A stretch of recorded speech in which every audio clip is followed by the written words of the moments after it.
your three diversified charts. Here are the other two charts your current advisor is not showing you.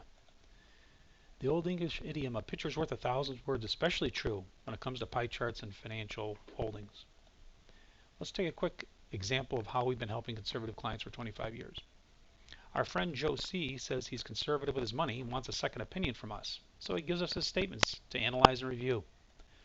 And we see the same old usual that most other advisors show their clients. Looks something like this. It's got nice little colors, 6 little pie charts, pieces. Very nice. Joe thinks he's diversified. He owns 14 funds, 6 asset classes. So we input his data into our system and come up with a similar diversified chart. Then we do our analysis, which generates diversified chart number 2, a little bit different. Why? How come? Asked Joe. Because Joe's pie number 2 is by investment type. After looking at diversified number 2, Joe C.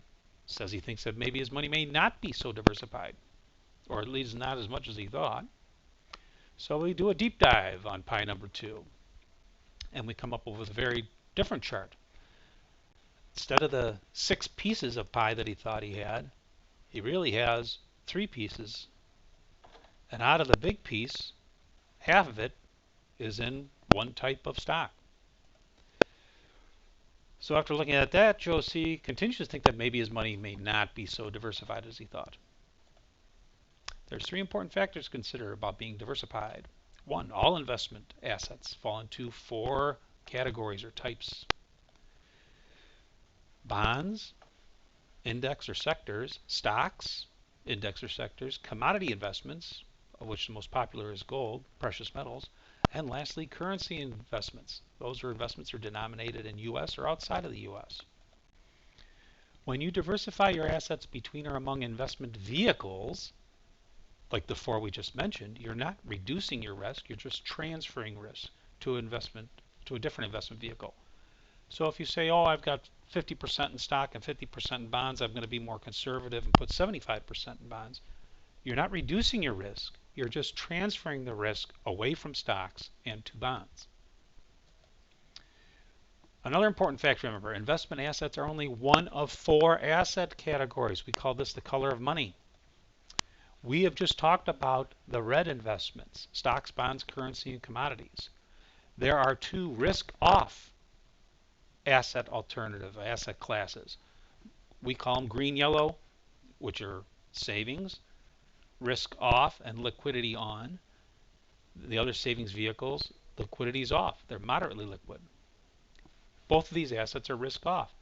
Investment vehicles, on the other hand, are risk on. Liquid investments tend to be stocks, bonds, currency, and commodities. Illiquid investments tend to be called alternatives, which usually have some tax advantages associated with them. The only way to reduce your risk is to diversify your assets between asset classes. All investment vehicles are risk on. All savings vehicles are risk off. If you want to reduce your risk, you have to either 1, reduce your investment exposure, or 2, increase your savings exposure. After looking at his diversification by asset class, Joe C. continues to think that maybe not only is his money not so diversified as he thought, but maybe he's too aggressive, and maybe it's not suitable for a conservative risk tolerance. Okay, you saw the 2 different pie charts. What's the third? The last is that all assets fall into only 4 types of taxation. Tax now, tax later, tax never, and tax advantage.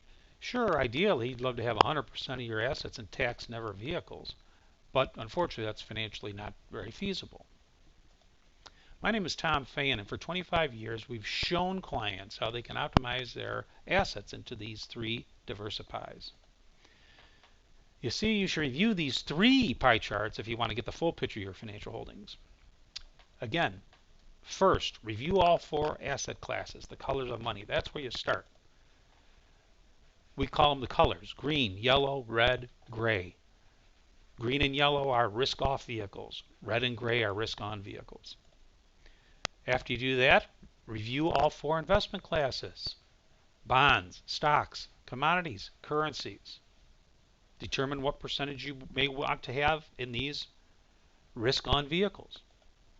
Lastly, optimize your assets using the taxation choices of tax now, tax later, tax never, tax advantaged.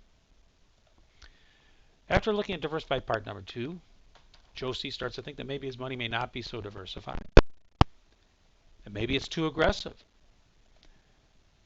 So he decides to diversify his assets to a more conservative option. When he walked in, he had a 97% risk on, 91% in stocks, 6% in bonds, and he had 3% risk off in cash. After our consultation, he decides to go with a 74% risk on in a managed stock bond sector program and 26% of his assets in a risk off savings vehicles with fixed rates of 5 and 7 years.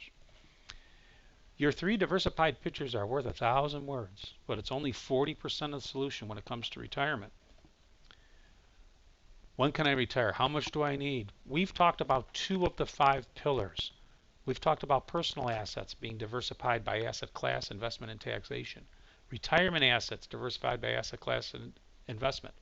You can't have diversification of taxation with retirement assets. By law, they're taxed only one way. The other 3 areas we haven't talked about are Social Security, employment, and required minimum distributions, and how you can integrate alternative tax advantage investments with required minimum distributions. These need to be coordinated. You want to generate not only the most income, but also the lowest taxation burden. If you'd like to receive your 3 diversified charts, including the 2 charts you're currently not showing, simply fill out the form below. Without it, you may never know just how much risk you really are taking with your hard-earned money. Thanks a lot for listening.